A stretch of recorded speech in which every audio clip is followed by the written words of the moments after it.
Happy holidays, everybody. I'm Joshua Orro, the Mustang Prince, and welcome to Mustang Prince Orro Reports.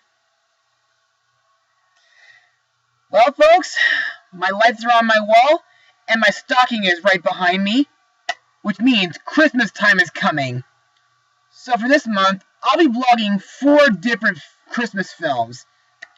And since this year has been said by many to be the year of animal films, all 4 of these Christmas films will be animal-themed.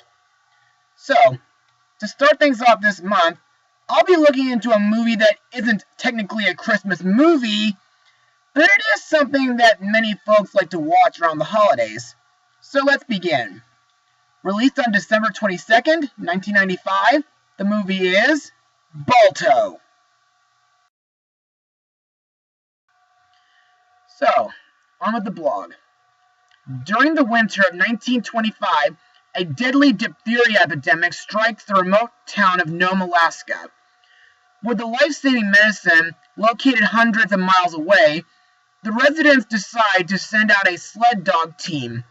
Balto, a wolf dog outcasted by all except a goose named Boris and 2 polar bears named Muck and Luck, is chosen to run, but is disqualified by lead dog Steel.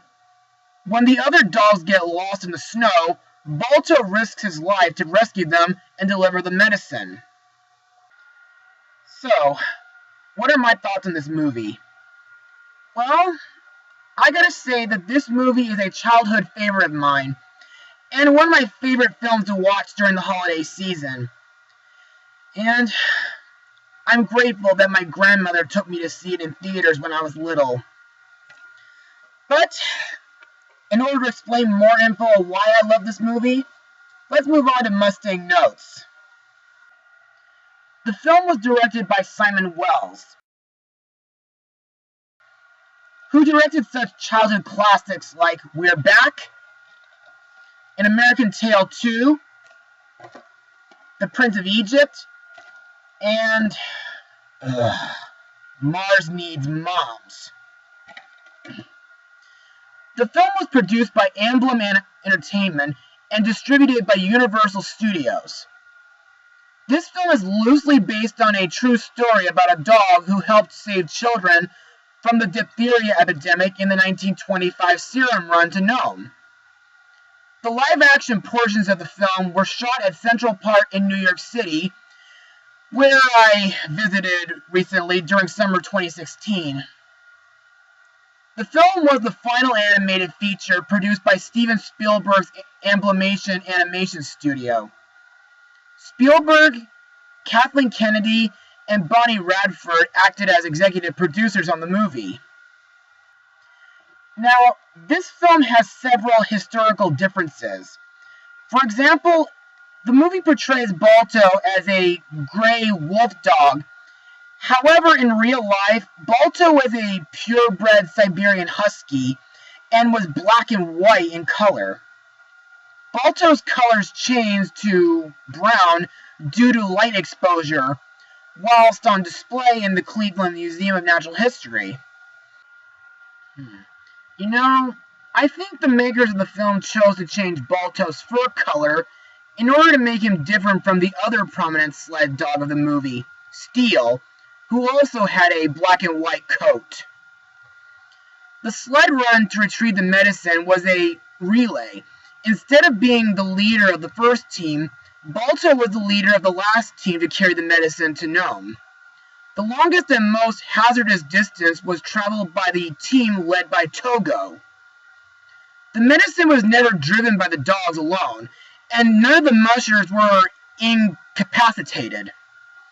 And finally, Balto was never an outcasted street dog as shown in the film, and was instead born in a kennel owned by the famous musher named Leonhard Seppala. Now, onto the animation. Now, in my opinion, the animation for this movie looks pretty good for a hand-drawn animation film from the 90s. I think the way Nome and the Alaskan mountains were well drawn out. Even the characters from the humans to the dogs look pretty good, but a few can be a tad cartoony.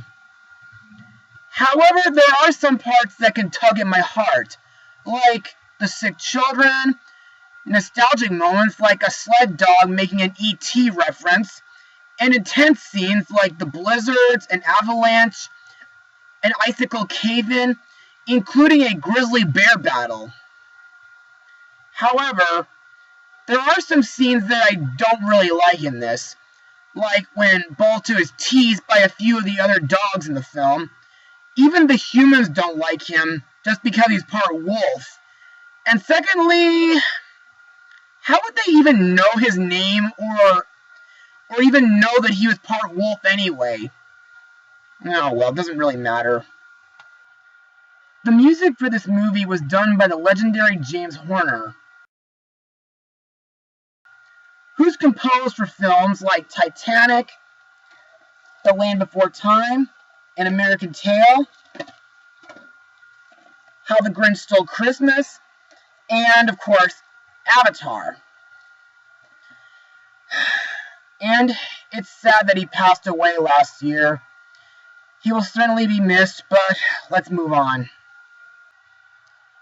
While the music is very well put, in my opinion, the best part about it is the song, Reach for the Light, sung by Steve Winwood during the end credits. And in my opinion, it's such a touching song to listen to. Anyway, now that we're done with Mustang notes, let's move on to the characters and the voice actors who brought them to life. Our hero, Balto, is voiced by Kevin Bacon,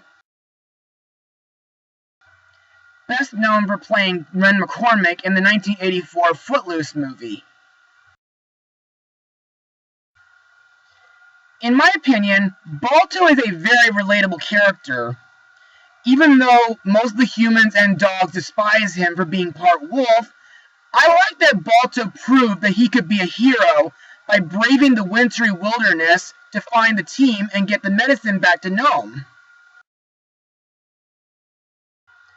Balto's love interest, Jenna, is voiced by Bridget Fonda. Jenna is a female husky and Rosie's pet. To me, Jenna is a very pretty dog, and I like that she's compassionate to Balto and is very loyal to Rosie. My favorite scene that she's involved with is when she gives Balto her bandana, hoping it would keep him warm, and the scene where she lays out a lantern and pieces of broken glass on a snowy hill near Nome in order to conjure up the northern lights, hoping it would guide Balto home. Next we come to Balto's caretaker, Boris, a Russian snow goose voiced by the late Bob Hoskins. Best known as Eddie Valiant from Who Framed Roger Rabbit, Odin from Son of the Mask, and Mr. Fezziwig from Disney's Christmas Carol. In my opinion, Boris is a very memorable character. Even though he can't fly, the thing I like about him is that he's a very soft-hearted and caring guy who does his best to look after Balto. My favorite scenes during the movie is when he tries to cheer Balto up by giving him a bone, a bowl of water, and a wind-up toy, even dancing Russian-styled. And I also like the scene where he says that a dog cannot make this dangerous journey alone, but maybe a wolf can. To me, that speech was very inspirational. We also have Muck and Luck, a pair of polar bear cubs, both voiced by English singer and songwriter Phil Collins, whom after this film wrote songs for Disney's Tarzan and Brother Bear, and got to voice as a vulture named Lucky in The Jungle Book 2. In my opinion, these two are the funniest characters in the movie, and my favorites at that. They're really playful and carefree.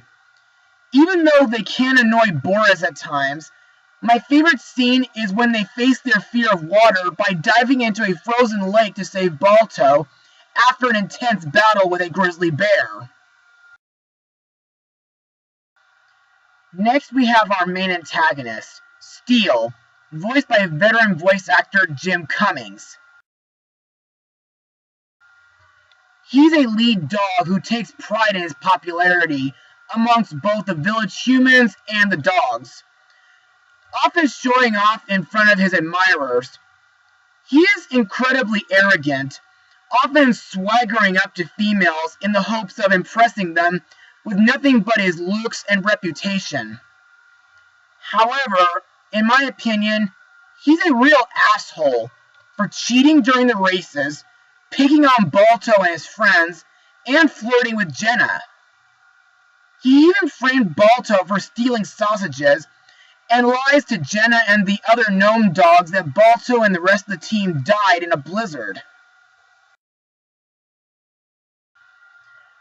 The last character I need to mention is Rosie, voiced by Juliette Brewer,